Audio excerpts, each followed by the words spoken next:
Hello everyone, welcome to Eklavya study point. आज हम पढ़ने वाले हैं क्लास 12th पॉलिटिकल साइंस के most important question answer RBSC के स्टूडेंट्स के लिए, जो बोर्ड के हैं, राजस्थान बोर्ड के स्टूडेंट्स हैं जितने भी। तो मैं आपको प्रीवियस ईयर क्वेश्चन पेपर्स आपके करवाने वाला हूं, जहां से बहुत ज़्यादा हाई चांसेस हैं कि आपके पक्का पेपर में यहाँ से क्वेश्चंस फंस सकते हैं। तो चलिए फिर वीडियो को आगे बढ़ाते हैं। अगर आपकी कोई भी क्वेरी होती है तो आप इंस्टाग्राम पे मैसेज कर सकते हो, एकलव्य स्टडी पॉइंट ये यूज़र नेम है। और अगर आपको मैं एक चीज़ और बता दूं, अगर इस वीडियो को सीबीएसई वाले देख रहे हैं, आरबीएससी, एमपी, यूपी या कहीं भी के भी आप स्टूडेंट हो, आपको काम तो आएगी ये वीडियो, ठीक है। आरबीएससी के लिए डेडिकेटेड है क्योंकि उनके एग्ज़ाम्स हैं। बाकी बोर्ड के स्टूडेंट्स भी आप देख सकते हो, ठीक है, कोई दिक्कत नहीं आएगी आपको। एनसीईआरटी बेस्ड क्वेश्चंस हैं इसमें सारे। और आपको ये सारे पीडीएफ नोट्स वगैरह मिल जाएंगे हमारे टेलीग्राम ग्रुप पे, जो कि है क्लास 12 ईएसपी न्यू ग्रुप नाम से, ठीक है। सारी पीडीएफ, जितने भी लेटेस्ट अपडेट्स होते हैं, हमारे वीडियो के लिंक होते हैं, वो आपको प्रोवाइड करवा दिए जाते हैं। और हमारी वेबसाइट है eklavyastudypoint.com। यहाँ पे भी आपको चैप्टर वाइज नोट्स वगैरह देखने को मिल जाएंगे।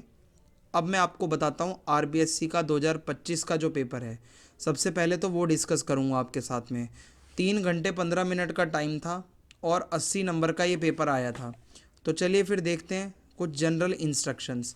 तो जो भी कैंडिडेट होंगे, सबसे पहले आप अपना रोल नंबर अपने क्वेश्चन पेपर पर डालेंगे, ये कंपलसरी है। सारे क्वेश्चंस अटैम्प्ट करना कंपलसरी है। और आपको आंसर बुक में ही सिर्फ अपने आंसर्स लिखने हैं, ऐसा ना हो आप क्वेश्चन पेपर पे कुछ लिखो। और बाकी के जनरली ये वो इंस्ट्रक्शंस हैं, आप इसको पढ़ लेना। मैं सीधा पेपर की तरफ चलता हूँ। तो सबसे पहले यहाँ पे हमारे सामने सेक्शन ए है, एमसीक्यू क्वेश्चंस हैं यहाँ पे हमारे, जो कि आप देखोगे। तो पहला क्वेश्चन है, choose the correct option to answer the following questions, ठीक है, एमसीक्यू है। Which of the following was known as the biggest symbol of cold war या during the cold war? Great wall of China, plateaus of India, Berlin wall या mountains of Russia? तो Berlin की जो दीवार थी, Berlin की जो wall थी, वो कोल्ड वॉर का सबसे बड़ा सिंबल था। तो आपका ऑप्शन सी यहाँ पे सही हो जाएगा। When was the single market of Europe formed? तो ये जो सिंगल मार्केट ऑफ यूरोप है, ये जनवरी 1993 में बनाया गया था। When did south Asian free trade association, SAFTA, जो ये जो साफ्टा है, ये कब इफेक्ट में आया? ठीक है, तो ये 2006 में साफ्टा जो है ये इफेक्ट में आया। तो ऑप्शन ए आपका यहाँ पे सही हो जाएगा। नेक्स्ट क्वेश्चन है यहाँ पे हमारा, विच of the following country was a colony of France in the 1950? Cuba, Vietnam, Kenya या अर्जेंटीना? तो वियतनाम जो है ये फ्रांस की कॉलोनी थी 1950 में, ठीक है। ग्लोबलाइजेशन क्या है? Flow of goods, flow of ideas, flow of capital या ऑल ऑफ द अबव? तो flow of goods, capital and ideas, तीनों चीज़ें ये सही हैं, तो ऑल ऑफ द अबव इसका करेक्ट आंसर हो जाएगा, ऑप्शन डी। आगे बढ़ते हैं। यहाँ पे अब हमारा जो नेक्स्ट क्वेश्चन है वो है, who has played the most important role in globalisation? किसने सबसे बड़ा रोल प्ले किया है ग्लोबलाइजेशन में? कम्युनिकेशन एंड टेक्नोलॉजी में, पॉलिटिकल पार्टी, सोशल ऑर्गेनाइजेशंस या रिलीजियस ऑर्गेनाइजेशंस? तो कम्युनिकेशन और टेक्नोलॉजी ने सबसे बड़ा रोल प्ले किया है हमारे ग्लोबलाइजेशन को आगे बढ़ाने में। When did the state of Andhra Pradesh came into existence? Andhra Pradesh नाम से जो स्टेट है ये कब बना था?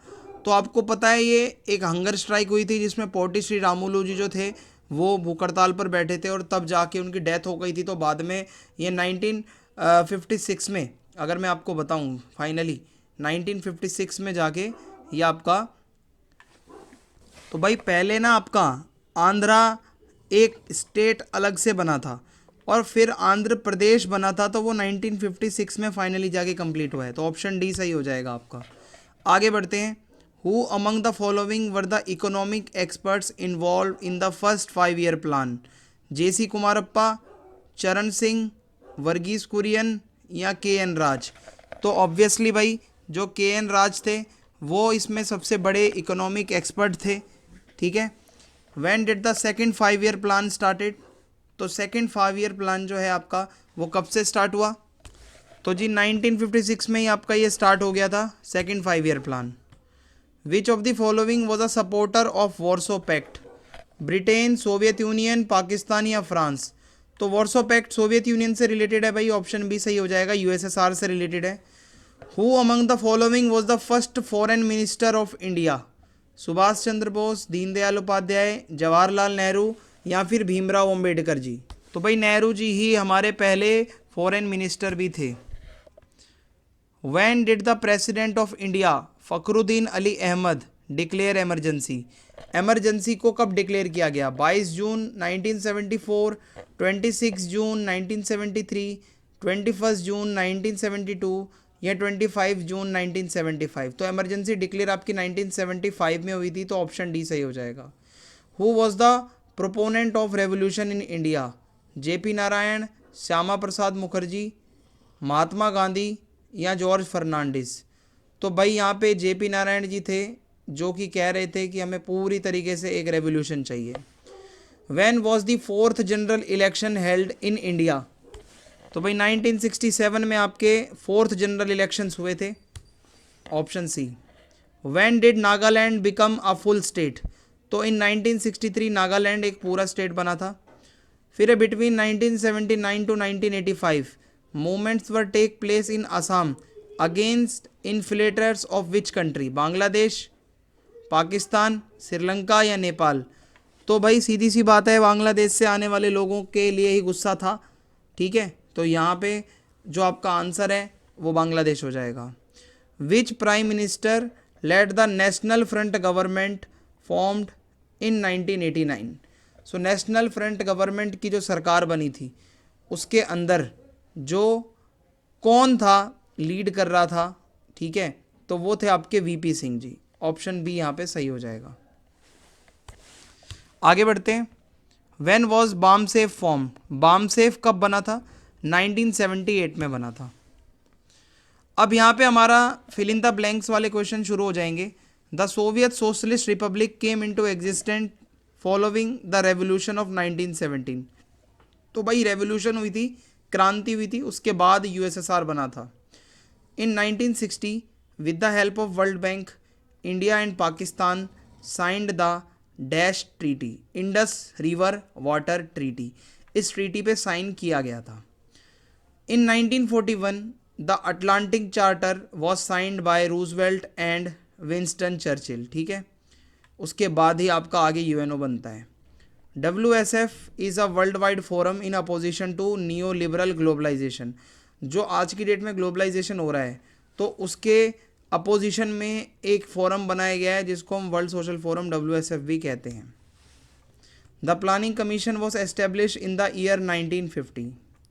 The term of Lok Sabha was increased from 5 to 6 year by the dash constitutional amendment, 42nd amendment. Emergency के टाइम आपको मैंने पढ़ाया भी था।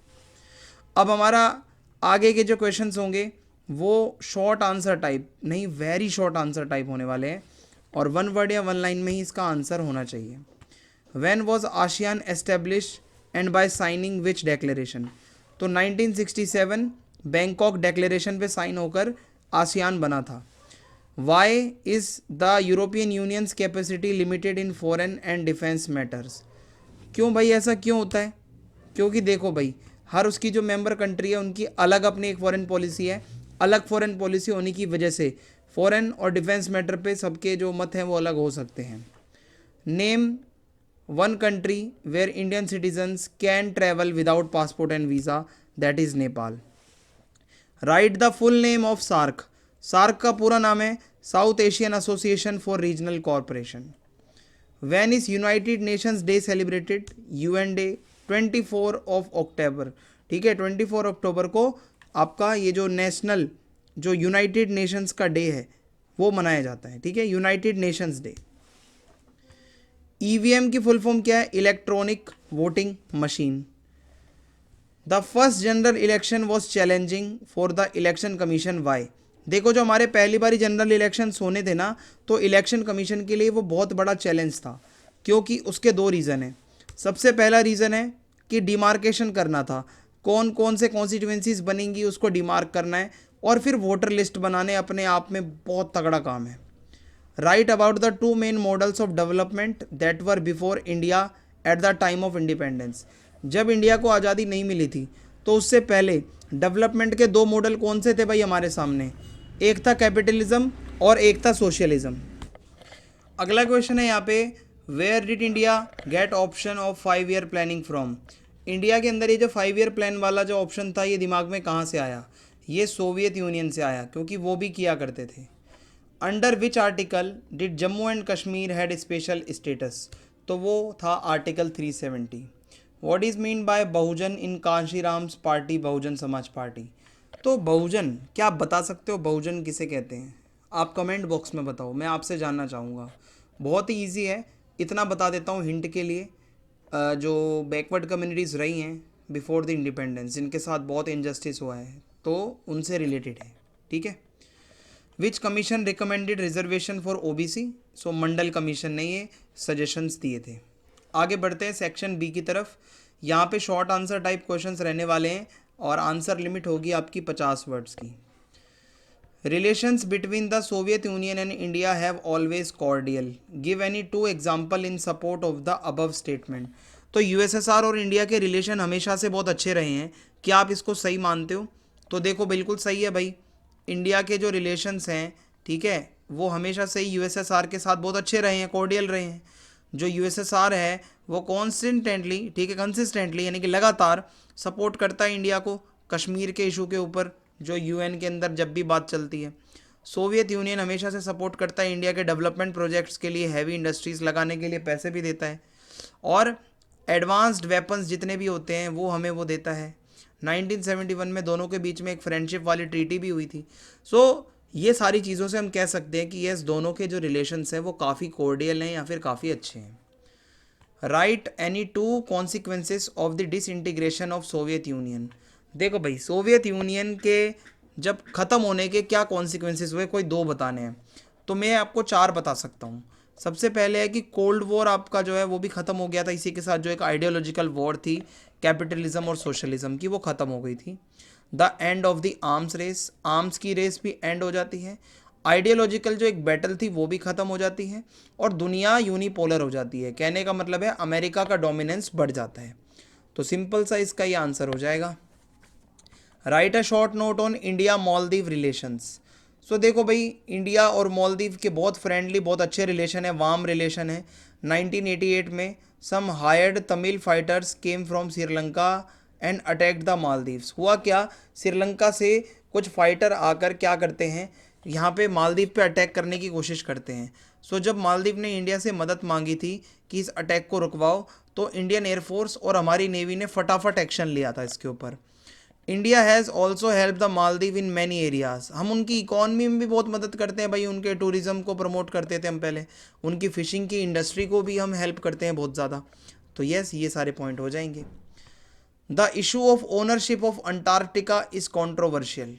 क्या आप ये मानते हो अंटार्कटिका के ओनरशिप को लेकर एक इशू है, बहुत कॉन्ट्रोवर्सी है?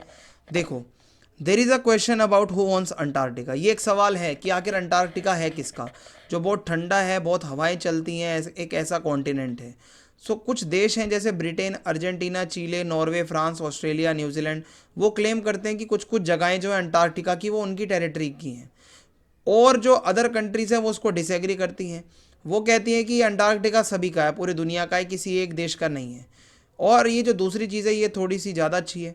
तो स्पेशल रूल बनाए गए हैं, अंटार्कटिका को प्रोटेक्ट करना है, वहाँ का एनवायरनमेंट, वहाँ के इकोसिस्टम को प्रोटेक्ट करना है, और बहुत अच्छे हैं ये रूल्स इसके फ्यूचर के लिए, क्योंकि अंटार्कटिका और जो अर्थ के पोलर एरियाज़ हैं, बर्फ़ जमी रहती है जहाँ पे, उनका एक अलग ही एक एनवायरनमेंट है, तो उनकी प्रोटेक्शन भी अलग से करनी पड़ेगी। सो 1959 के बाद से ही अंटार्कटिका के अंदर बस साइंटिफिक रिसर्च होती है, ठीक है, और इसके अलावा fishing, tourism, but even with यहाँ बस यही लिमिटेड एक्टिविटी है और कुछ नहीं होता। कुछ जगहों पर अभी भी थोड़ा बहुत पोल्यूशन हो रहा है, जैसे कि कहीं ऑयल लीकेज हो जाती है तो थोड़ा बहुत नुकसान वहाँ पे हो जाता है। बाकी ये अंटार्कटिका का पूरा मैटर था जो मैंने आपको समझा दिया है। Right which ideology did Jansangh emphasise on? Jansangh की आइडियोलॉजी बतानी है, जनसंघ जो कि एक पॉलिटिकल पार्टी थी। तो देखो, जनसंघ जो है उसके आइडियाज़ हैं और जितने भी उसके प्रोग्राम हैं वो बाकी पॉलिटिकल पार्टी से बहुत अलग हैं। जनसंघ का मान लो जैसा बीजेपी का सिस्टम है, वही सारा उसका है, बीजेपी वहीं से निकली है। तो एक देश होगा, अखंड भारत होगा, एक कल्चर होगा, एक देश होगा। सो वो मानते हैं इंडिया मॉडर्न तो बने लेकिन आगे भी बढ़े, लेकिन हमारा इंडियन कल्चर हम पीछे ना छोड़े, हमारे ट्रेडिशंस हैं जो। So Jana Sangh also supported the idea of bringing India and Pakistan together. Jana Sangh का मानना था कि हमारा देश अलग नहीं होना चाहिए था, हमारा अखंड भारत रहना चाहिए था, अनडिवाइडेड इंडिया। और जब इसके अलावा हिंदी को ऑफिशियल लैंग्वेज, नेशनल लैंग्वेज बनाना था, तब भी जनसंघ का हमेशा से ही बहुत सपोर्ट था हिंदी को। जनसंघ ने जो है कल्चरल और रिलीजियस कुछ ऐसी माइनॉरिटीज़ हैं उनको स्पेशल राइट देने को मना किया है कि ये नहीं होना चाहिए। इसके अलावा चाइना को भी इसने क्रिटिसाइज़ किया है, चाइना के ज़्यादा क्लोज मत जाओ। 1964 के आसपास जब चाइना हमारे पास आ रहा था, है ना, हमारे क्लोज आना चाह रहा था और थोड़ा एग्रेसिव भी हो रहा था, तो ऐसे में जनसंघ ने कहा था कि भाई बिल्कुल हम इसको क्रिटिसाइज़ करते हैं। कमेंट ऑन आया राम गया राम इन इंडियन पॉलिटिक्स। इंडियन पॉलिटिक्स के अंदर आया राम गया राम क्या है? देखो, आया राम गया राम बहुत ही फेमस एक लाइन है। ये इंडियन पॉलिटिक्स में बताती है कि कुछ एमएलए ऐसे होते हैं जो एक पार्टी से दूसरे पार्टी में चले जाते हैं। और एक इससे रिलेटेड इंसिडेंट है, 1967 के इलेक्शन के बाद हरियाणा के एमएलए थे गयालाल। उन्होंने क्या करा, अगेन एंड अगेन अपनी पॉलिटिकल पार्टी को बदला, ठीक है। और सिर्फ 2 हफ्तों में उन्होंने अपनी पार्टी को 3 बार बदला। फर्स्ट उन्होंने कांग्रेस को छोड़ा, बाद में यूनाइटेड फ्रंट ज्वाइन करी, फिर वापस कांग्रेस में आ गए।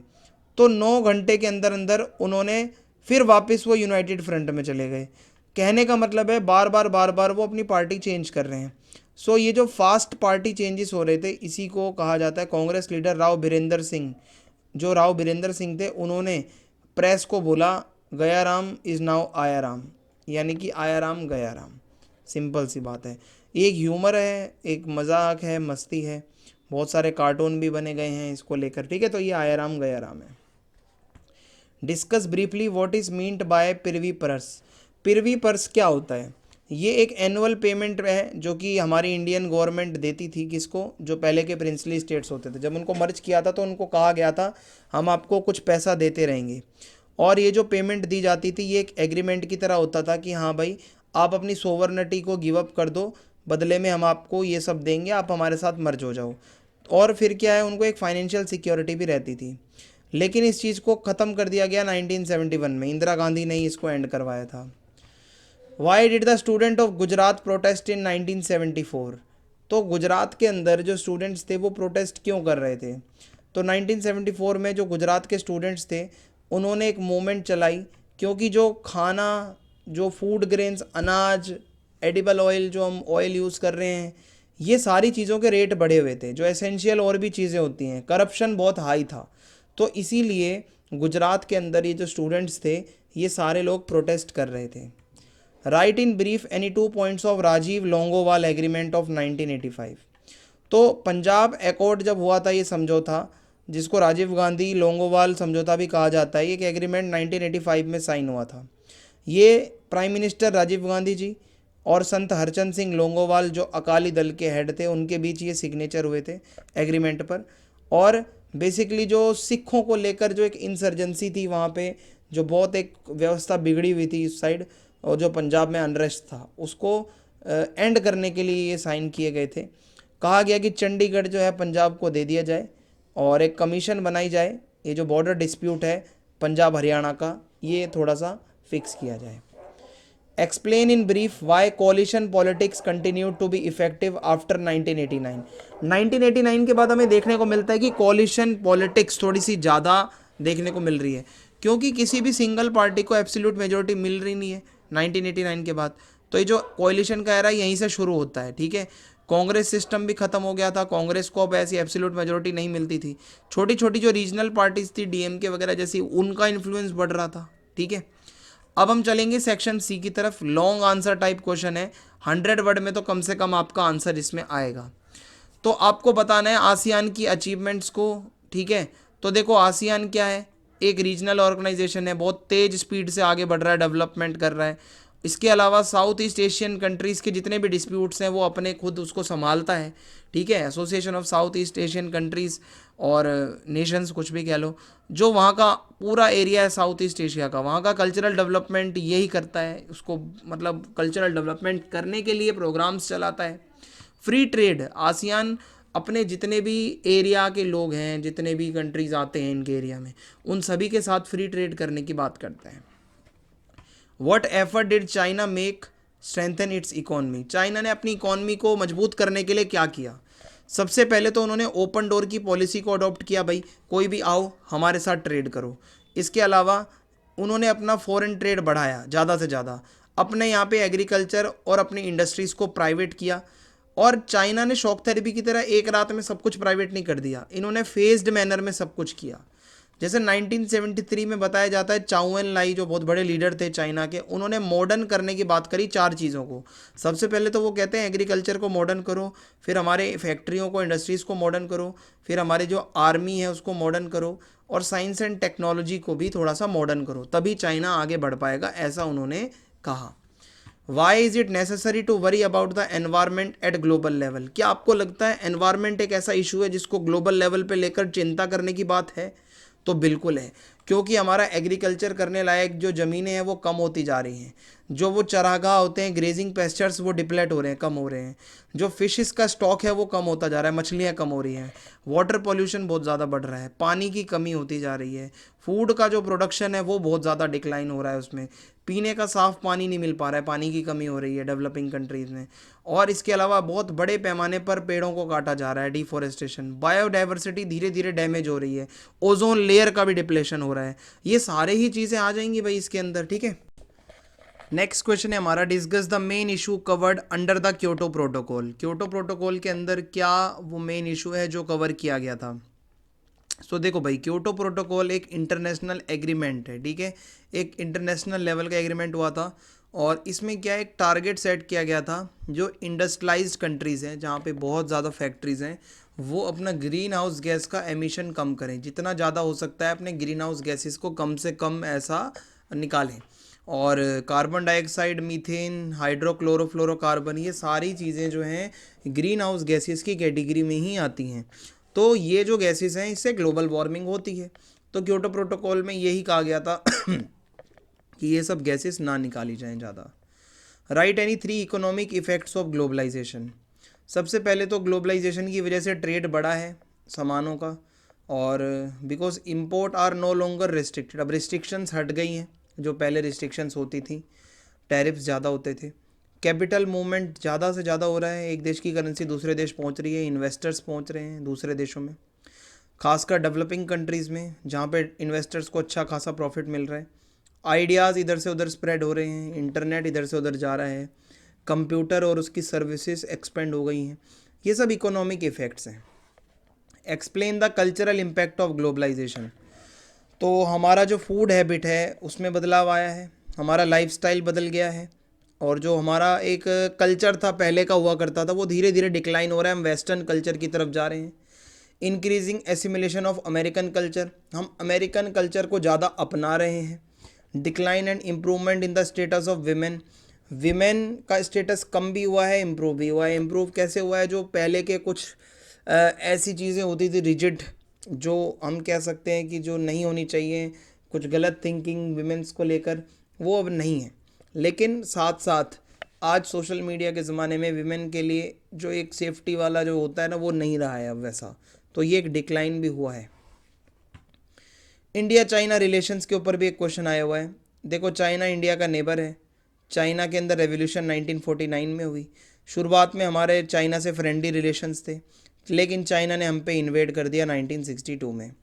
दोनों देशों के बीच में जो रिलेशंस हैं काफ़ी सालों तक नॉर्मल नहीं थे उस इंसिडेंट के बाद, लेकिन जब पॉलिटिकल लीडरशिप में बदलाव आए तो रिलेशन भी थोड़े नॉर्मलाइज हुए, दोनों देशों के नेता एक दूसरे के देश में जाने लगे, और बर्थ वर्क ट्रेड इंक्रीज्ड, यानी कि थोड़ा थोड़ा धीरे धीरे जो ट्रेड है वो भी बढ़ने लगा। इसके साथ साथ दोनों ने बोला कि भाई जो जो भी हमारे इश्यूज़ हैं, ठीक है, उनको डिस्कस करेंगे और उसको कोशिश करेंगे ख़त्म करें। Right a short note on India's nuclear policy, तो इंडिया की न्यूक्लियर पॉलिसी ये कहती है कि हम अपने सेल्फ डिफेंस के लिए न्यूक्लियर वेपन बना रहे हैं, हम कभी भी इन वेपन को पहले यूज़ नहीं करेंगे। जो एक ट्रीटी थी एनपीटी नाम से, नॉन प्रोलिफरेशन ट्रीटी, जिसमें कहा जाता है कि कोई भी 1968 से बाद वाला जो देश है वो ना बनाए न्यूक्लियर, तो उसको इंडिया अपोज करता है। और हमने सीधा कह रखा है हम अपनी न्यूक्लियर एनर्जी पावर जो है पीसफुल पर्पस के लिए बना रहे हैं, हमें किसी पे अटैक नहीं करना। इंडिया उस बात के लिए भी एग्री करता है कि अगर डिसआर्ममेंट की बात आएगी, अपने हथियारों को छोड़ने की बात आएगी, तो इंडिया उसके लिए सबसे आगे है। अब यहाँ पे ऐसे टाइप क्वेश्चंस आते हैं हमारे सेक्शन डी में, तो थोड़ा इसको डिस्कस कर लेते हैं। The need of human rights is relevant and important in the present time, discuss the above statement in detail.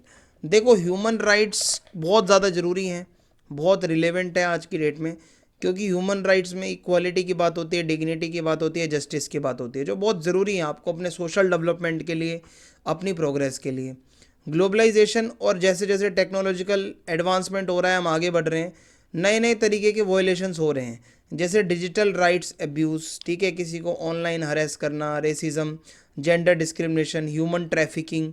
इससे मतलब क्या है कि इस मतलब preventing which require the protection of human rights. कहीं ना कहीं ये ह्यूमन राइट्स हमारे जो है वॉयलेट हो रहे हैं। ग्लोबल कॉन्फ्लिक्ट भी हो रहे हैं, इकोनॉमिक इनिक्वालिटीज़ भी हैं, इससे भी ह्यूमन राइट वॉयलेशन होता है। जब आप इस चीज़ को देखोगे, इसको ऑब्जर्व करना बहुत ज़रूरी है, इन चीज़ों से हमें प्रोटेक्ट करना बहुत ज़रूरी है, ताकि एक जस्ट सोसाइटी बने, एक स्टेबल सोसाइटी बने। Explain the meaning of security and discuss the traditional and non traditional concept of security. देखो, जब हमें फ्री फ्रॉम थ्रेट, हम किसी खतरे से भी मतलब किसी खतरे से जब हम आज़ाद हैं, तो वही सिक्योर कंडीशन होती है। दो तरीके की सिक्योरिटी, ट्रेडिशनल और नॉन ट्रेडिशनल है, यहाँ पे कॉन्सेप्ट है।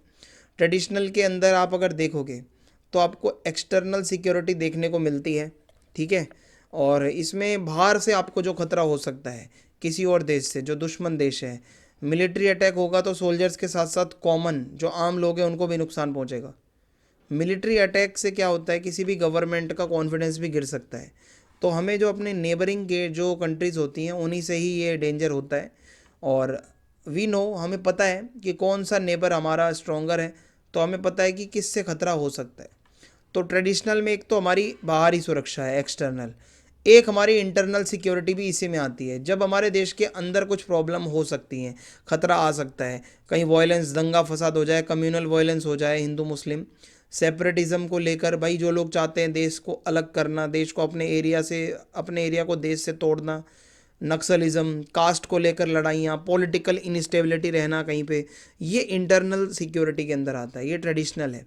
नॉन ट्रेडिशनल के अंदर बहुत सारी चीज़ें आती हैं जो पूरे ह्यूमैनिटी के ऊपर खतरा है। कहीं पे भी वॉयलेंस हो रही है, खून खराबा हो रहा है, फेमिन है जहाँ खाना नहीं है, एपिडेमिक्स या बड़ी बड़ी बीमारियाँ हैं, कहीं बाढ़ आ गई, कहीं पे अर्थक्वेक आ रहे हैं, कहीं ग्लोबल वार्मिंग बहुत ज़्यादा अपनी धीरे धीरे बढ़ती जा रही है, सभी के लिए खतरा है। टेररिज्म है, बीमारियाँ हैं, नई तरीके की और भी डेंजर्स हैं, टेररिज्म वगैरह, गरीबी, ठीक है, ग्लोबल वार्मिंग अगेन, ये सब, ये जो आप देख रहे हो, HIV, AIDS, bird flu, population growth, refugee की प्रॉब्लम, ये वो प्रॉब्लम्स है जो ह्यूमैनिटी के लिए खतरा है, हम सभी के लिए खतरा है। तो बस इसमें आपको इतना ही एक्सप्लेन करना था। Discuss what were the major challenges faced by India after independence. आज़ादी के बाद हमारे सामने जो मेन जो चैलेंजेस थे वो थे यूनाइटेड रहना, क्योंकि बहुत बड़ा देश था हमारा, और 565 इतने ज़्यादा प्रिंसली स्टेट्स को एक करना अपने आप में बहुत बड़ी बात है। और डेमोक्रेसी लाना, जहाँ पे लोग पढ़े लिखे ज़्यादा नहीं है, जहाँ पे लोग गरीब हैं, बहुत बड़ी बात है। और सोसाइटी का फ़ायदा करना, सभी को एक रख के, ये भी बहुत तगड़ी बात है, डेवलपमेंट का जो एक चैलेंज था। जब इंडिया का पार्टीशन हुआ तो उसके क्या कॉन्सिक्वेंसेस हुए, तो सबसे पहले तो माइग्रेशन बहुत ज़्यादा हुआ, बहुत बड़े लेवल पर, ठीक है, और माइनॉरिटीज़ की प्रॉब्लम आई। पाकिस्तान में हिंदू लोग माइनॉरिटी में रह गए, इंडिया में मुस्लिम्स रह गए। विमेन का बहुत एक्सप्लॉयटेशन हुआ, बहुत किडनैप हो गए, मर्डर हो गए, ठीक है, रेप वगैरह, दुनिया भर की इतनी बेकार बेकार चीज़ें हुई हैं जो कि आप मान के चलो नहीं होनी चाहिए। डिवीज़न ऑफ प्रॉपर्टी, जो पाकिस्तान वाला एरिया था वहाँ पे जितनी प्रॉपर्टी थी वो भी उसको मिल गई इंडिया की। और फोर्स रिफ्यूजी स्टेटस, यानी कि ज़बरदस्ती लोग रिफ्यूजी बन गए अपने ही घरों के अंदर। जो लोग पाकिस्तान में रहते थे, जो अखंड भारत था पहले, वहाँ पे रहते थे, वहाँ पे उनको रातों रात कह दिया कि आप तो पाकिस्तान के नहीं हो, हिंदू हो, यहाँ से अगले दिन चले जाओ अपना घर छोड़कर। तो ये तो बहुत बुरा हुआ ना। अब हमारे पास एक मैप है, यहाँ पे आपको बोला जा रहा है भारत, जापान, फ्रांस और म्यांमार को दिखाना है, ठीक है। तो आप इसको बता सकते हो, ये फ्रांस है, ये भारत है, और ये आपका म्यांमार है बिल्कुल इसके बाजू में राइट साइड में, और ये जापान है, ठीक है, हाईलाइट किया हुआ है आराम से, आप इसको देख सकते हो। 2024 RBSC का अब मैं पेपर आपके साथ डिस्कस करने वाला हूँ इससे अगला। तो देखते हैं 2024 में कैसा रहा था सब कुछ।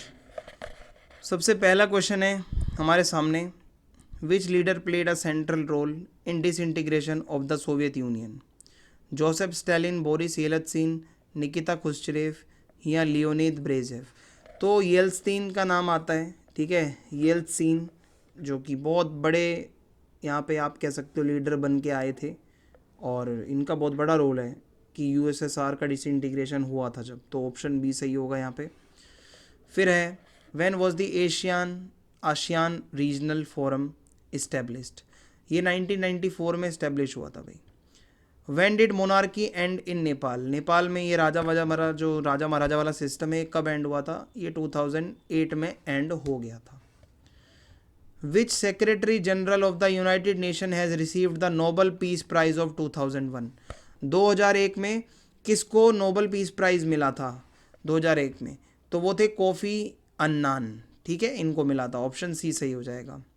The threat of war is said to be prevented through security policy, यानी कि एक तरीके से मैं आपको बताऊं कि जो अगर किसी की लड़ाई का खतरा है, ठीक है, ये युद्ध की आशंका को सुरक्षा नीति द्वारा रोकने को क्या कहा जाता है कि अगर युद्ध हो सकता है पर हम एक ऐसी सिक्योरिटी पॉलिसी बनाएं तो उससे हम युद्ध को रोक सकते हैं, तो उसको हम क्या कहेंगे, उसको हम कहेंगे ऑब्जेक्शन, ठीक है, ऑप्शन डी सही हो जाएगा।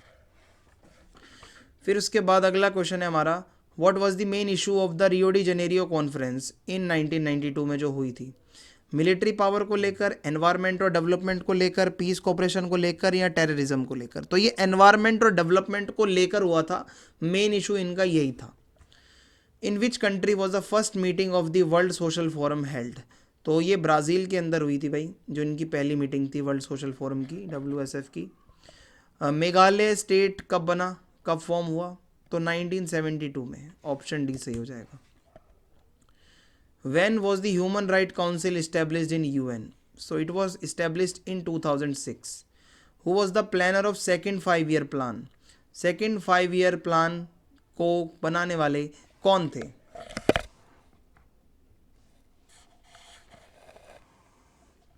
तो पीसी महालनोबिस इसका सही आंसर होगा, ठीक है, पीसी महालनोबिस ही मेन प्लानर थे सेकेंड 5-year प्लान के। In which article of the Indian constitution quoting the directive principle has been asked to promote international peace and security, कौन सा वो इंडियन कॉन्स्टिट्यूशन का आर्टिकल है जो कि ये कहता है कि जो DPSP हैं वो कहीं ना कहीं अंतर्राष्ट्रीय जो शांति सुरक्षा को बढ़ावा देने के लिए उसके हवाले से कहा गया है, यानी कि हमारे इंटरनेशनल लेवल पे पीस एंड सिक्योरिटी भी प्रमोट होनी चाहिए, वो कौन सा DPSP कह रहा है, सो वो आर्टिकल 51 वाला, ठीक है, आर्टिकल 51 के अंदर ये बातें आ रही हैं।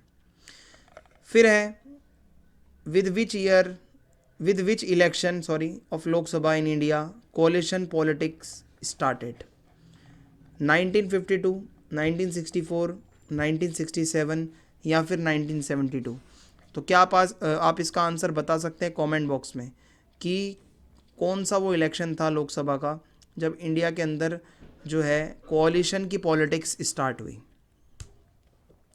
तो आगे बढ़ते हैं।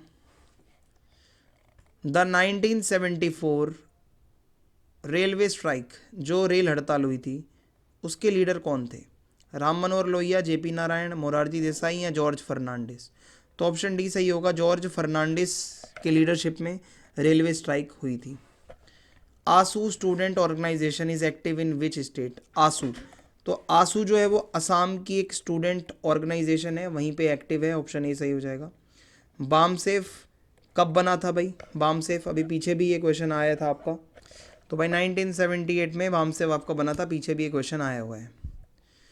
The common people of east Germany tore down the Berlin wall in the dash year, तो कब बर्लिन की दीवार को गिराया गया था, 1989 में गिराया गया था। India Saint dash in 1987 to normalise relation between the Sri Lankan government and Tamils, तो तमिल्स और श्रीलंका की जो गवर्नमेंट है उनके बीच के जो रिलेशन है उनको नॉर्मलाइज करने के लिए 1987 में इंडिया ने क्या भेजा, इंडिया ने अपनी पीस कीपिंग फोर्स को भेजा था। फिर non traditional notion of security को हम क्या कहते हैं, इसको हम ह्यूमैनिटी प्रोटेक्शन या वर्ल्ड प्रोटेक्शन के नाम से भी जानते हैं, नॉन ट्रेडिशनल, अभी पीछे हमने पढ़ा भी था इसे। The 4th meeting of the world social forum was held in Mumbai, कब हुई थी भाई, ईयर बताना है, 2004 में हुई थी।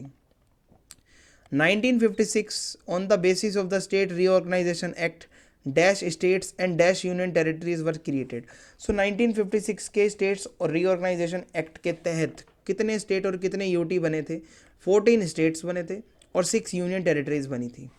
Author of economy of permanence कौन है? जेसी कुमारप्पा, ठीक है। और नागालैंड पूरा स्टेट कब बना? 1963 में बना। अब यहाँ पे हमारे वेरी शॉर्ट आंसर शुरू हो जाएंगे। When did Germany unify? Germany का यूनिफिकेशन कब हुआ था भाई? 1919 में जर्मनी का 1990 में जर्मनी का यूनिफिकेशन हो गया था। अब है यूएन का जो सिक्योरिटी काउंसिल है उसके कोई 2 परमानेंट मेंबर के नाम आपको बताने हैं। तो देखो America, France, Britain, China, Russia, कोई भी 2 लिख दो, ठीक है। एनी 2 पूछे आपसे। वीटो पावर किसे कहते हैं भाई? यूएनओ में जो वीटो पावर दी जाती है, तो ये स्पेशल राइट्स होते हैं जो परमानेंट मेंबर को मिलते हैं। किसी भी चीज़ को वो मना कर सकते हैं। अगर कोई भी बात चल रही है तो अगर वो उनकी मना है तो फिर वो मना ही रहेगी, उस पर कोई यस नहीं होगा आगे चल के। What are the 2 main forms of security? अभी पीछे डिस्कस किया है भाई, external and internal. Write the name of the book published by the club of Rome which is concern with global affair. Club of Rome ने कौन सी book लिखी थी भाई? तो वह है लिमिट्स टू ग्रोथ। 1972 में इसको लिखा गया था। Who are called the indigenous people of India? India के मूल निवासी किनको कहा जाता है? जो इंडिया में सेंचुरीज से रह रहे हैं, कई सौ सदियों से, कई सौ सालों से। ग्लोबलाइजेशन का मीनिंग बताना है आपको यहाँ पे। देखो ग्लोबलाइजेशन का मतलब होता है फ्लो। वो फ्लो कैसा भी हो सकता है, इकोनॉमिक भी हो सकता है, गुड्स का भी हो सकता है, आइडियाज़ का भी हो सकता है, लोगों का भी हो सकता है। बस इतना एक नंबर में बहुत है। इंडिया की कौन सी जगह को 7 सिस्टर कहा जाता है? तो इंडिया की 7 सिस्टर आपका जो नॉर्थ ईस्ट वाला एरिया है उसको कहा जाता है।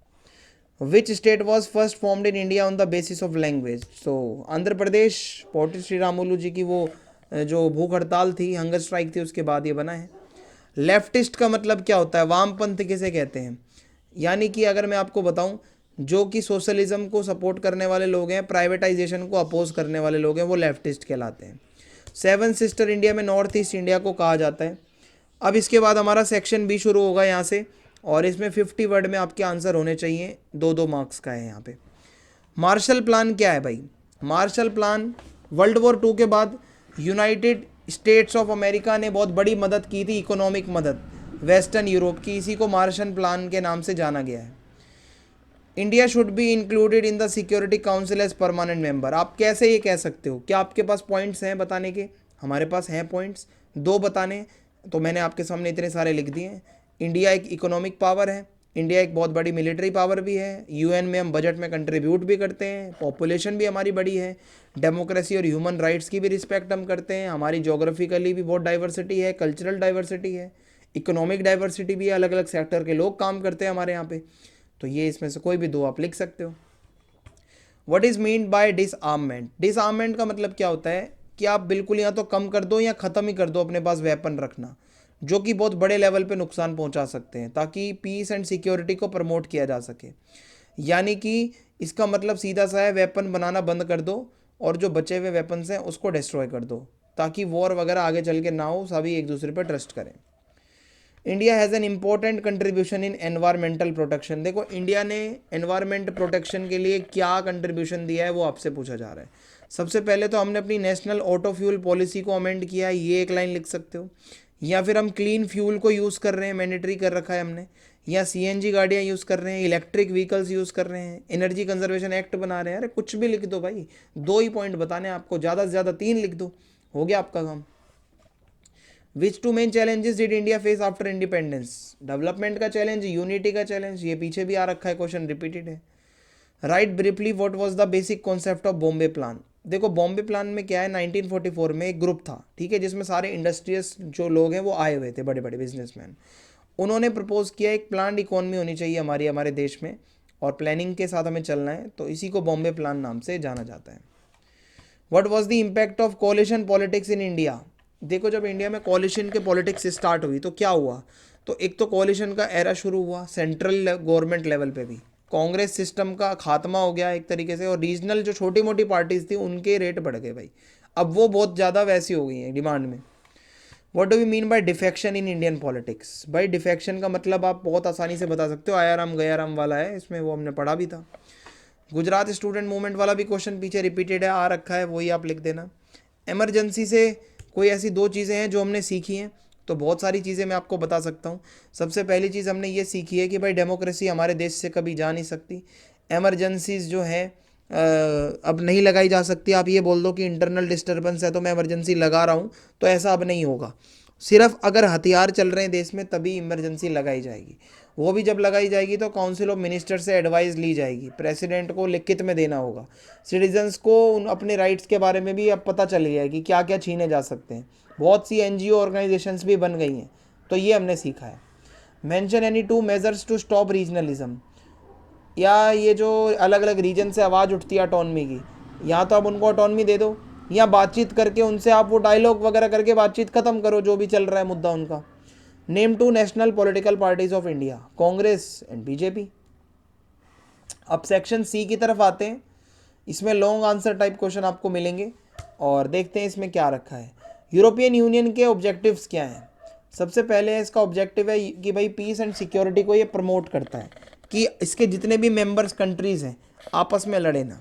इकोनॉमिक इंटीग्रेशन, यानी कि एक ऐसी इंटरनल मार्केट बनाना जिससे हम आपस में सामानों को बेचें, खरीदें, सर्विसेज को, लोग आए जाएं आराम से, पैसा हमारा इधर से उधर रहे। एक कॉमन करेंसी यूज़ करें तो सही रहेगा। यूरोपियन यूनियन का एक मकसद था कि एक ऐसा इकोनॉमिक यूनियन बनाना है जहाँ पे कॉमन करेंसी यूरो नाम से चलेगी। सस्टेनेबल डेवलपमेंट पे ये बात करते हैं कि एक ऐसा बैलेंस्ड ग्रोथ करनी है, अपनी डेवलपमेंट करना है कि भाई जो हाँ लगना चाहिए कि हाँ प्राइस भी सही रहे, लोगों को नौकरी भी मिले, सोशल प्रोग्रेशन भी हो, आगे सोशल आगे बढ़े, मतलब सोसाइटी आगे बढ़े, सॉरी, एनवायरनमेंट भी हमारा सही रहे। और एक तरीके से एक फ्रीडम और सिक्योरिटी और जस्टिस का जोन बनाना है पूरे यूरोप के अंदर कि सभी लोग अच्छा फील करें। ठीक है। साइंटिफिक और टेक्नोलॉजिकल प्रोग्रेस करने पे भी यूरोपियन यूनियन काम करता है लगातार। और ग्लोबल इन्फ्लुएंस की बात करूं तो जो पीस और सिक्योरिटी को लेकर, सस्टेनेबल डेवलपमेंट को लेकर जितने भी वैल्यूज़ हैं, अच्छी बातें हैं, उसमें यूरोपियन यूनियन भी आगे रहता है। और कल्चरल और लिंग्विस्टिक डाइवर्सिटी की रिस्पेक्ट करना। यूरोपियन यूनियन में क्या है, अलग अलग यूरोपियन कंट्रीज हैं, सबका कल्चर अलग है, सबकी लैंग्वेज अलग है, तो सबकी ये रिस्पेक्ट करता है। Right a note on ethnic conflict in Sri Lanka. तो देखो श्रीलंका का मेन जो पंगा है वो वहाँ की सिंगलिश कम्युनिटी का और वहाँ के तमिल लोगों का है। सिंगलिश लोग मेजोरिटी में रहते हैं वहाँ पे, वो तमिलनाडु से आने वाले तमिल इमिग्रेंट्स को अपोज करते हैं कि वो हमारे देश में घुस रहे हैं। सिंगलिश लोगों का मानना है कि इनको तमिल्स को कोई कंसेशन मत दो, ठीक है। और इसके अलावा जो तमिल लोग हैं उन्होंने भी थोड़ा आतंकवाद का रास्ता फिर अपना लिया था, वहाँ पे मिलिटेंट ऑर्गेनाइजेशन बना लिया था, LTTE liberation tiger of Tamil Eelam, अपना अलग तमिल एलम देश बनाएंगे। सो यही मेन कॉन्फ्लिक्ट है, यही उनका कई सालों तक का एक मुद्दा था कि हमें अलग से देश बना के दो। इंडिया पाकिस्तान के बीच में कोई भी 3 डिस्प्यूट्स आपको बताने हैं, हम 4 बता देते हैं भाई। बॉर्डर डिस्प्यूट है, ठीक है, कश्मीर का बहुत बड़ा डिस्प्यूट है, टेररिज्म को लेकर डिस्प्यूट है, पीओके को लेकर, कश्मीर को लेकर बहुत बड़ा डिस्प्यूट है। तो बस इसको आप एक्सप्लेन कर सकते हो। Write briefly the positive effects of globalisation. देखो ग्लोबलाइजेशन से अच्छी चीज़ें क्या हुई हैं। एक तो लोगों को नौकरियां मिल रही हैं, जब बाहर से कंपनियां खुल रही हैं, जॉब्स मिल रही हैं लोगों को। फ्री ट्रेड का प्रमोशन हो रहा है, अब आप कहीं भी ट्रेड करो, आप पे फालतू का टैक्स टैरिफ कोई रिस्ट्रिक्शंस नहीं लगा रहा है। टेक्नोलॉजी आगे बढ़ रही है, दूसरे देश की टेक्नोलॉजी हम मंगवा पा रहे हैं। इकोनॉमिक ग्रोथ भी हो रही है ग्लोबलाइजेशन की वजह से। कंज्यूमर्स का बहुत फ़ायदा हो रहा है, उनको कॉम्पिटेटिव इकोनॉमी मिल रही है, एक ऐसी मार्केट जहाँ पे एक प्राइस रेंज में आपको 36 ब्रांड दिखेंगे बढ़िया बढ़िया क्वालिटीज़ के साथ। आपके ऊपर है, जो अच्छा लगे आप उसको लो। India has also taken further steps toward globalisation. क्या किया इंडिया ने पहले ना, इंडिया थोड़ा प्रोटेक्शनिस्ट होता था, यानी कि अपना सामान बेचता था पर दूसरे को आने नहीं देता था इतनी जल्दी। अब इंडिया फ्री ट्रेड के लिए आगे बढ़ गया 1990s में। 1991 से उसके आगे का जो भी टाइम रहा है इंडिया का, उसमें इंडिया थोड़ा लिबरल हुआ है, ग्लोबलाइजेशन की तरफ गया है, टेक्नोलॉजी में आगे बढ़ा है, लिबरलिज्म आया है हमारे इंडिया में। What were the main recommendations of Mandal commission. देखो ओबीसी वाले लोगों के लिए मंडल कमीशन ने क्या मेन बातें बताई कि देखो 27% का रिजर्वेशन रहेगा ओबीसी कैटेगरी के लोगों के लिए गवर्नमेंट जॉब में। इसके बाद क्या हुआ, बहुत सारे इस मंडल कमीशन के एंटी प्रोटेस्ट हुए स्टूडेंट्स लोगों के कि ऐसा क्यों कर रहे हो, और इसकी वजह से ही मंडल का ये पूरा एक इशू बन गया कि भाई बिंदेश्वर प्रसाद मंडल जो थे, बीपी मंडल, यही इसके हेड थे, और मंडल कमीशन सीधा सीधा कह रहा था ओबीसी को 27% का reservation. Express your views on what effect कोalition politics has on democracy. देखो भाई कोalition पॉलिटिक्स का क्या इफेक्ट पड़ता है। एक तो लोकल छोटी मोटी पार्टियां जो हैं उनका रिप्रेजेंटेशन आ जाता है लोकसभा में, वो भी आ जाती हैं इसी बहाने, और गवर्नमेंट की जो पॉलिसीज़ होती हैं वो कहीं ना कहीं फ्लेक्सिबल बनानी पड़ती हैं गवर्नमेंट को। लोगों का ओपिनियन अच्छे से निकल कर आ पाता है। अलग अलग पार्टियां, कोई छोटी पार्टी है तो हो सकता है वो लोगों की इच्छा को ज़्यादा अच्छा बता रही हो वहाँ पे आके, तो लोगों का एक ओपिनियन वहाँ तक पहुँचता है, एक कंसेंसस बनता है, तभी कोई पॉलिसी आगे बनती है। तो बस ये है। सेक्शन डी है हमारा, ऐसे टाइप क्वेश्चन है भाई इसके अंदर। सोवियत यूनियन क्या है, इसके डिसइंटीग्रेशन के कॉन्सिक्वेंसेस क्या हैं, बहुत ही इंपॉर्टेंट क्वेश्चन है। सोवियत सिस्टम आपको पता है 1917 की रशियन रेवोल्यूशन के बाद से ही ये पूरा सिस्टम चालू हो गया था।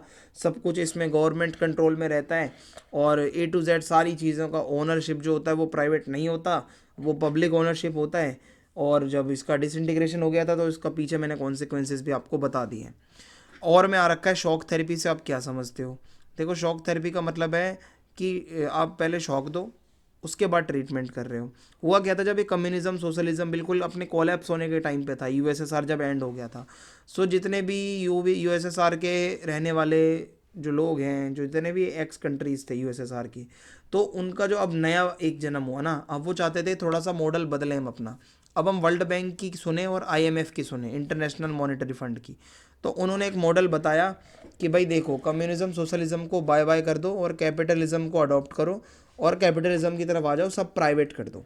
इसी को ही तो हम शॉक थेरेपी कहते हैं। तो पूरा इससे क्या हुआ, एरिया की पूरी इकोनॉमी ख़राब हो गई। रशिया का पूरा इंडस्ट्रियल स्ट्रक्चर कोलैप्स कर गया, सारी फैक्ट्रियां सस्ते में बिक गई।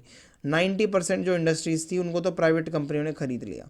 जो इंपॉर्टेंट इंडस्ट्री होती है जहाँ से मोटा पैसा बनता है, वो तो इतने सस्ते में बिक गई कचरे के दाम पे। तो इसको सबसे बड़ी गाराज सेल भी कहा जाता है हिस्ट्री की। रशिया की करेंसी रूबल इतनी ज़्यादा नीचे गिर गई, महंगाई बढ़ गई, खाना भी इंपोर्ट करना पड़ रहा था, सब्सिडीज़ ख़त्म हो गई जो गवर्नमेंट पैसा देती थी। एक रिच एंड पुअर का गैप बहुत ज़्यादा बढ़ गया है यहाँ पे। इंडिया की न्यूक्लियर पॉलिसी पीछे मैंने आपको करवा दिया है, ये क्वेश्चन रिपीट है। इंडिया की नॉन अलाइन मूवमेंट, देखो भाई, इंडिया की एक पॉलिसी रही है कि हमें किसी भी मेजर मिलिट्री ब्लॉक में शामिल नहीं होना बहुत बड़े लेवल पे। हम वैसे तो यूएसएसआर के क्लोज रहे हैं, पर अमेरिका और यूएसएसआर के बीच में हम कभी पड़ते नहीं हैं। हमारा मेन है कि हम सभी की वो रिस्पेक्ट करते हैं, अपनी सोवरेनिटी को भी प्रोटेक्ट करना चाहते हैं। हम चाहते हैं जितने भी डेवलपिंग कंट्रीज़ हैं उनके लिए कुछ बात की जाए, और मेनली फ्रीडम, एक तो सभी को फ्रीडम हो, पीसफुल को एग्जिस्टेंस, साथ में मिलजुल कर रहें, एक दूसरे को बिल्कुल इंटरफेयर ना करें, हथियार जितना ज़्यादा हो सकता है वो देश ख़त्म कर दें, इकोनॉमिक डेवलपमेंट पे ध्यान दो। ये इंडिया का कहना है कि भाई एक तरीके से लड़ो मत आपस में गुटबाजी करके। अब आपके सामने एक मैप है, उसमें आपको बताना है जम्मू कश्मीर कहाँ है, हिमाचल कहाँ है, राजस्थान कहाँ है, गुजरात कहाँ है। जे के आप देख सकते हो टॉप पर है, राजस्थान येलो वाला है, गुजरात ये है, ठीक है, और एचपी हिमाचल प्रदेश ये वाला है। तो इस तरीके से ये आपका मैप कवर हो जाता है। अब हमारे सामने जो हमारा नेक्स्ट पेपर है वो आरबीएससी 2023 का पेपर रहने वाला है। अब यहाँ पे हमारा 2023 का अगला पेपर है आरबीएससी का ही है, और देखते हैं इसमें क्या रखा है। तो सबसे पहले हमारे सामने जो पहला क्वेश्चन है वो है, जो पहला अपना जो वर्ल्ड वॉर हुई थी तो उसका टाइम पीरियड क्या था, 1910 से 1915, 1914 से 1918। यस, ऑप्शन बी यहाँ पे अपना सही हो जाएगा। आगे बढ़ते हैं। वो कौन सा मिलिट्री ऑपरेशन था जिसको हम आप कह सकते हो कि फर्स्ट गल्फ वॉर भी कहते हैं, तो वो था ऑपरेशन डेजर्ट स्टॉर्म, ठीक है। फिर है यहाँ पे question 3, the name of currency of European union. European union के अंदर जो करेंसी है वो है यूरो, ऑप्शन सी सही हो जाएगा यहाँ पे। The country included in south Asia is, India, Japan, China या मलेशिया। तो इंडिया है साउथ एशिया में जो आता है। इसके अलावा फिफ्थ क्वेश्चन है हमारा कि क्योटो प्रोटोकॉल 1997 के अंदर मेन कंटेंट क्या था, मेन किस बारे में था। तो ये मेन, ये हिंदी में लिखा है, मैं आपको इंग्लिश में बता दूंगा। ग्रीन हाउस गैस का जो जितना भी एमर्जन है, ठीक है, उसको कम करना है। जितना हम इतना ज़्यादा ग्रीन हाउस गैस को निकाल रहे हैं, ठीक है, वो जितना मैक्सिमम हो सके भाई उसको कम करो। The world largest oil producing country is Egypt, Iran, Saudi Arabia या फिर इराक। तो ऑयल तो भाई सऊदी अरेबिया का ही है, ऑप्शन सी सही हो जाएगा। Which of the following is related to tryst with destiny. तो ये नेहरू जी का भाषण है भाई, tryst with destiny, option C सही हो जाएगा। द पॉलिटिकल आइडियोलॉजी इन फेक्सर of progress through open competition and market oriented economy, यानी कि खुली प्रतिस्पर्धा रहे, बाजार वगैरह वाला सिस्टम हो, ये क्या होता है, इसको हम कहते हैं एक तरीके से राइट विंग, ठीक है, राइट विंग को ही हम कहते हैं कि जितना ज़्यादा हो सकता है ओपन कंपटीशन रखो, ठीक है। बांडोंग की कॉन्फ्रेंस कब हुई थी भाई? बांडोंग की कॉन्फ्रेंस 1955 में हुई थी। How many seats did Indira Gandhi, जो उसकी कांग्रेस आर है, उसको मिली 1971 के इलेक्शंस में? 352, 258, 345 या 313? तो भाई इंदिरा गांधी को 352 सीट्स मिली थी। फिर नेक्स्ट क्वेश्चन है, who give the call for total revolution? तो जेपी नारायण जी ने ये लाइन बोली थी 1974 में। Who became the prime minister of national front government in 1989? VP Singh. ये क्वेश्चन रिपीटेड है भाई। फिर है द डिवीजन ऑफ चेकोस्लोवाकिया। जब चेकोस्लोवाकिया का डिवीजन हुआ तो दो देश बने, चेक रिपब्लिक और दूसरा स्लोवाकिया। इसके अलावा है dash community has an influence in the politics of Sri Lanka. तो सिंगलिस कम्युनिटी, क्योंकि वो वहीं के रहने वाले हैं। फिर है the proposal for plan economy. ये अभी बॉम्बे प्लान वाला आया था ना पीछे भाई, पिछले साल वाले में, उसी में से ये रिपीटेड है पर फिल इन द ब्लैंक्स में आ रखा है। Give any one reason for the integration of small state by the super power into their blocs during the cold war. Cold war के टाइम पे छोटे छोटे जो ये देश होते थे उनको सुपर पावर अपने साथ क्यों लेती थी भाई? क्योंकि उनकी ज़मीनों को वो यूज़ कर सकते थे ना निगरानी रखने के लिए अपने एनिमी के ऊपर। Name the US defence department headquarter. Pentagon, जहाँ पे इनका मेन हेडक्वार्टर है। Right the name of any 4 member countries of the ASEAN. ASEAN के 4 देश, Indonesia, Malaysia, Philippines, Singapore, Thailand. मैंने 5 बता दिए आपको। Which country come under India's look east and act east policy? कौन सी वो कंट्रीज़ हैं? तो भाई देखो, सबसे पहले लुक ईस्ट 1992 की पॉलिसी है, आसियान की कंट्रीज़ हैं। और एक्ट ईस्ट पॉलिसी के अंदर 2014 की पॉलिसी है, जापान और साउथ कोरिया है। What was the main reason for establishment of UN in place of league of nation? देखो पहले लीग ऑफ नेशन हुआ करता था ना, तो उसकी जगह पे आखिर यूएन क्यों बना? क्योंकि सो दैट आगे कोई वर्ल्ड वॉर ना हो। What are the two side of non traditional concept of security? भाई इसके अंदर नॉन ट्रेडिशनल की बात हो रही है। एक तो ह्यूमैनिटी की सिक्योरिटी है और ग्लोबल सिक्योरिटी है, दोनों चीज़ें आती हैं, ठीक है। ये 2 चीज़ें इसमें आ जाती हैं। फ्रंटियर गांधी के नाम से कौन फेमस था? खान अब्दुल गफ्फार खान। पहला 5 ईयर प्लान कब स्टार्ट हुआ? 1951 से 1956। Where was the first conference of non align movement held in 1961? पहली बारी नॉन अलाइन मूवमेंट वालों की जो मीटिंग थी वो कहाँ हुई थी? बेलग्रेड में हुई थी, यूगोस्लाविया।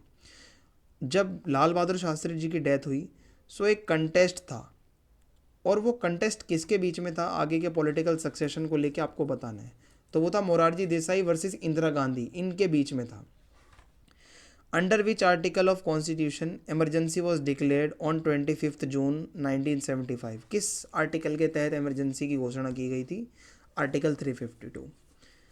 मंडल कमीशन ने बैकवर्ड क्लासेस के लिए क्या रिकमेंडेशंस दी थी? भाई 27% रिजर्वेशन रहेगा, ये उन्होंने बताया था। अब यहाँ पे हमारे शॉर्ट टाइप क्वेश्चंस हैं। सोवियत यूनियन जब ख़त्म हो रहा था तो उसके प्रेसिडेंट कौन थे उस टाइम पे? मिखाइल गोर्बाचेव थे। The constant to American power is America itself, यानी कि अमेरिका की शक्ति को अमेरिका ही रोक सकता है। इस बेसिस पे आप बता सकते हो अमेरिकन पावर के 2 कॉन्स्टेंट्स। एक तो वहाँ का जो इंस्टीट्यूशनल स्ट्रक्चर है और वहाँ की जो अमेरिकन सोसाइटी है, वो कभी भी अपने नेताओं पे सवाल उठा सकते हैं। वहाँ का स्ट्रक्चर बहुत ज़्यादा डेमोक्रेटिक है। तो इस तरीके से बस वही एक रोक सकता है अमेरिका को, खुद अमेरिका ही, और कोई नहीं रोक सकता। जब चाइना में एग्रीकल्चर को प्राइवेट किया गया तो उससे क्या बेनिफिट हुए? एक तो प्रोडक्शन बढ़ा और कॉस्ट ऑफ एग्रीकल्चर डिक्रीज्ड, ठीक है। इस तरीके से कि जो बाहर से हमें मंगवाना पड़ रहा है वो थोड़ा सा कम हो जाएगा ना, जब हम खुद ही सब कुछ प्राइवेटाइजेशन कर देंगे, उसका सस्ता हो जाएगा। The main reason for dispute between India and Pakistan is the encouragement of terrorism by Pakistan. क्या आप मानते हो आतंकवाद का जो बढ़ावा मिलता है पाकिस्तान से, वो मेन पंगा है हमारा? बिल्कुल सही बात है भाई। जम्मू कश्मीर के अंदर इतना आतंक फैलाता है पाकिस्तान, फंड देता है, वेपन देता है, ट्रेनिंग देता है आतंकवादियों को। माइग्रेंट और रिफ्यूजियों में क्या फ़र्क है? देखो रिफ्यूजी जो है ना, वो दंगे फसाद के चलते, लड़ाई वॉर के चलते अपना देश छोड़ते हैं, पर इमिग्रेंट अपनी मर्जी से जाते हैं, कहीं अच्छी जॉब मिल गई, अच्छी फैसिलिटी मिल गई, समझ रहे हो। मेंशन एनी 2 एडवांटेज डिसएडवांटेज, ठीक है। कुछ 2 ऐसे दोष आपको बताने हैं जो मिनरल इंडस्ट्री से हमारे एनवायरनमेंट को होते हैं। सबसे पहले तो माइनिंग से पॉल्यूशन होता है, और ठीक है, पॉल्यूशन फ्रॉम माइनिंग, और वो पॉल्यूशन ऐसा है कि पानी में भी वो धूल मिट्टी जाएगी, पानी भी गंदा होगा, और हवा में जाएगी तो हवा भी गंदी होगी। At the time of independence British India was in 2 parts. तो ये हमें पता है कि ब्रिटिश इंडिया के 2 पार्ट्स हुआ करते थे। हमें इसी स्टेटमेंट को थोड़ा 2 पॉइंट में समझाना है। तो देखो, ब्रिटिश इंडिया और प्रिंसली स्टेट, ये 2 पार्ट हुआ करते थे। Mention any 2 effect of the green revolution according to you. तो ग्रीन रेवोल्यूशन से क्या हुआ? सबसे पहले तो देखो भाई, अनाज खासकर गेहूं का प्रोडक्शन बढ़ा वेस्टर्न यूपी में, पंजाब में, हरियाणा में, और फार्मर की इनकम भी साथ में बढ़ी। फिर एक give any 2 reason for deterioration of friendly relation between India and China. देखो, आज़ादी के बाद हमारे इंडिया चाइना के जो रिलेशंस हैं वो ख़राब होने के मेन कारण क्या थे? क्योंकि चाइना ने एक तो तिब्बत को ऑक्यूपाई किया, बॉर्डर डिस्प्यूट्स हैं, प्लस हम पे उन्होंने अटैक किया, इन्वेड किया। अब आपको बताना है, लाल बहादुर शास्त्री के टाइम पर कोई 2 चैलेंजेस जो उन्होंने फेस करे थे। एक तो इंडिया पाकिस्तान वॉर 1965, और फूड क्राइसिस, खाने को लेकर बहुत ज़्यादा तंगी थी। उन्होंने कहा था जय जवान जय किसान। Explain the reason for active participation of women in Chipko movement. ये अब आपका नहीं आएगा भाई, ये चैप्टर डिलीट हो चुके हैं, ठीक है। दलित पैंथर वाला भी डिलीट है, ये भी अब नहीं आता। बाम सेफ के ऊपर आपको कुछ लिखना है। तो बाम सेफ क्या है? All India backward SC ST OBC के लिए और माइनॉरिटी के लिए एक कम्युनिटी है, ठीक है। और एक ऐसा फेडरेशन है जो कि सारे पढ़े लिखे एम्प्लॉई हैं SC ST के, जो यहाँ पे हैं OBC के, सोशल जस्टिस के लिए, इक्वालिटी के लिए काम करते हैं, लोगों को राइट्स दिलाने के लिए काम करते हैं। लॉन्ग आंसर टाइप क्वेश्चन है अब हमारे। शॉक थेरेपी ये पीछे कर चुके हैं हम, आया हुआ क्वेश्चन है दोबारा से। और इंडिया को परमानेंट मेंबरशिप क्यों मिलनी चाहिए सिक्योरिटी काउंसिल की, ये भी पीछे आया हुआ क्वेश्चन है, रिपीटेड है तो स्टार लगा हुआ है, समझ जाओ, इसके आंसर हमने ऑलरेडी कर लिए हैं। फिर है कि अभी तक आज़ादी के बाद से लेकर कौन कौन से वो तरीके हैं वोटिंग के जो बदल रहे हैं। सबसे पहले देखो, मैं आपको बताता हूँ, EVM का यूज़ हो रहा है आज की डेट में, लेकिन पहले क्या होता था बिफोर EVM? सबसे पहले जो इलेक्शंस हुए थे, बैलेट बॉक्स रखा जाता था हर कैंडिडेट का, फॉर ईच कैंडिडेट। वोटर्स को एक खाली पेपर दिया जाता था, बैलेट पेपर कहा जाता था उसको। वो क्या करेंगे, जिस कैंडिडेट को वो पसंद करते हैं उसके डब्बे में वो डाल देंगे अपना बैलेट पेपर। इलेक्शन कमीशन ने 20 लाख स्टील के बॉक्सेस तैयार करवाए थे इसके लिए। अगर मैं आपको बताऊं, पंजाब का एक इलेक्शन ऑफिसर है, उसने बोला कि हर पोलिंग स्टेशन पे बॉक्स रखे जाते थे हर कैंडिडेट के। हर बॉक्स के ऊपर कैंडिडेट का सिंबल प्रिंट होता था, उनका नाम भी लिखा होता था उर्दू, हिंदी और पंजाबी में बाहर की तरफ से। और इसके अलावा उनका कॉन्स्टिट्यूएंसी का नंबर, उनका सीट का नंबर भी लिखा जाता था। पोलिंग ऑफिसर ने बताया ये हमारी स्टैंप होती है, और ये जो खाली बैलेट पेपर होता है इस पर स्टैंप लगाई जाती थी ताकि वोटर आगे वोट डाले। बहुत ही थका देने वाला काम था ये, और लगातार 4-5 घंटे तक वो कहते हैं मैंने स्टैंपिंग का काम किया था। फिर क्या हुआ, थोड़े बहुत इलेक्शंस के बाद क्या हुआ, now 1 single ballot paper was printed, the name and symbol of all candidate appeared on this paper. और अब क्या होता है, एक ही बैलेट पेपर होता है, उन पे सबके नाम वाम लिखे होंगे। अब हमें क्या करना है, मार्क करना है जो आपकी चॉइस है। तो अगले 40 साल तक फिर ये वाला चला, ठीक है, सिस्टम। फिर EVM आई 1990s में, इलेक्शन कमीशन ने EVM को इंट्रोड्यूस करवाया, और 2004 तक EVM हर जगह यूज़ होने लग रही है। EVM से आप सिंपली एक बटन दबाते हो, नाम, सिंबल, निशान, चुनाव चिन्ह आता है, आप उसको वोट डाल दो। What events were happened behind the declaration of emergency in 1975? तो हुआ क्या था, इमरजेंसी के बैकग्राउंड आपको बताने हैं। तो देखो, प्रोटेस्ट बहुत हो रही थी, एडिटेशन, लोगों में गुस्सा बहुत था। JP नारायण जो टोटल रेवोल्यूशन का नारा दे रहे थे इंदिरा गांधी को, वो रिजाइन करवा कर हटाना चाहते थे। ये एक बैकग्राउंड है। अब है लंबे वाले क्वेश्चन है, क्यूबल मिसाइल क्राइसिस, ये नहीं आने वाला आपका, क्योंकि अब NCERT में ये चैप्टर नहीं है, तो आपके वहाँ भी नहीं आएगा यहाँ से कोई क्वेश्चन। नॉन अलाइन मूवमेंट वाला मैंने आपको बहुत अच्छे से पीछे करवाया है, ये क्वेश्चन आया भी है, इनका क्या था क्या नहीं था हमने बहुत अच्छे से किया है, तो ये भी रिपीटेड है। अब है मीनिंग ऑफ ग्लोबलाइजेशन, इसके कॉजेस, ये भी पीछे क्वेश्चन आया है कि भाई आपको, आप एक्सप्लेन कर सकते हो। फ्लो है आइडियाज़ का, गुड्स का, सर्विसेज का, बहुत सारे रीजंस हैं, ठीक है। इसके टेक्नोलॉजी सबसे मेन है, कम्युनिकेशन एंड टेक्नोलॉजी इसका सबसे बड़ा रीज़न है कि जब टेक्नोलॉजी आगे बढ़ी है, प्रिंटिंग का वो इन्वेंशन हुआ है, तो आज आइडियाज़ से लेकर सामान से लेकर सब इधर उधर पहुंच रहा है। इकोनॉमिक इम्पैक्ट्स भी हमने पीछे डिस्कस किए हैं, तो आई डोंट थिंक सो आपको कोई दिक्कत आएगी। अब यहाँ पे क्या है, इंडिया में कुछ रीजनल एस्पिरेशंस आती हैं, जैसे अलग से एक सेपरेट स्टेट की डिमांड करना, इकोनॉमिक डेवलपमेंट, या फिर आप कह सकते हो सेपरेटिज्म की बातें आती हैं। तो देखो भाई, होता क्या है, इंडिया में ये डिमांड आती रहती है, गवर्नमेंट ने कुछ सेपरेट स्टेट्स बनाए भी हैं। सो इस लेसन में यही बताया जाता है कि अगर कोई रीजनल एस्पिरेशन आती है तो बातचीत से उस चीज़ को शांत करवाओ, और इंडिया ने ऐसा किया भी है। अब देखो भाई, इंडिया में सिक्किम का मर्जर कैसे हुआ, इसका पूरा आपको क्रोनोलॉजिकल एक्सप्लेनेशन बतानी है। देखो हुआ क्या, जब इंडिया का आज़ादी का टाइम था तो सिक्किम इंडिया का पूरा पार्ट नहीं था, ना ही वो पूरी तरीके से आज़ाद था। जो उसकी रक्षा का काम है, फॉरेन अफेयर का काम है, वो इंडिया देखता था। लेकिन सिक्किम के अंदर वहाँ का राजा होता था चोग्याल, जो सरकार चलाता था। हुआ क्या, जो वहाँ के लोगों की डिमांड थी डेमोक्रेटिक तरीके से काम करने की, वो राजा उसको मीट नहीं कर पा रहा था। ज़्यादातर सिक्किम की जो पॉपुलेशन थी वो नेपाली लोग थे, लेकिन जो राजा था वो माइनॉरिटी भूटिया लेपचा कम्युनिटी का आता था। तो लोगों को लगता था राजा सिर्फ अपने कम्युनिटी वालों को फ़ायदा करवा रहा है। तो इसलिए नेपाली जितने भी लोग थे और द किंग्स अपोनेंट्स जितने भी उनके अगेंस्ट थे, वो सब प्रोटेस्ट करते हैं और इंडिया से मदद मांगते हैं। तो इंडिया ने भी मदद करी उनकी। फिर क्या हुआ, 1974 में पहली बार इलेक्शन हुए सिक्किम में। सिक्किम कांग्रेस पार्टी जीती बहुत बड़े मार्जिन से, और वो ये पार्टी थी जो सिक्किम को इंडिया में मिलाना चाहती थी। तो एक नई सिक्किम की असेंबली बनी, एक रिजोल्यूशन आया सिक्किम को एक इंडिया का एसोसिएट स्टेट बनाना। 1975 में एक और रेजोल्यूशन हुआ, और इसमें पूरी तरीके से मर्जर की बात रखी गई। फिर एक जनमत संग्रह करवाया गया, रेफरेंडम लोगों से पूछा गया, लोगों ने भी बोला कि इंडिया का पार्ट बनना है। तो इंडियन गवर्नमेंट ने फिर अप्रूव करा डिसीजन को कि हाँ, सिक्किम इंडिया का 22वां स्टेट बनेगा। हुआ क्या, चोग्याल ने इस मर्जर को अपोज करा, बोला कि बहुत ज़बरदस्ती इंडिया ये सब करवा रहा है। पर सिक्किम के मेजोरिटी लोग थे जो इंडिया में आना चाहते थे, क्योंकि सपोर्ट कर रहे थे लोग, ठीक है। तो इस तरीके से ये आपका पूरा यहाँ पे ख़त्म होता है। तो जितने पेपर थे हमने डिस्कस कर लिए हैं। अगर आप इनको कर लेते हो तो आई होप आप अच्छा खासा स्कोर करके आओगे अपने प्री बोर्ड्स में। और best of luck for your exam. जय हिंद, जय भारत। चैनल को सब्सक्राइब ज़रूर कर दीजिएगा।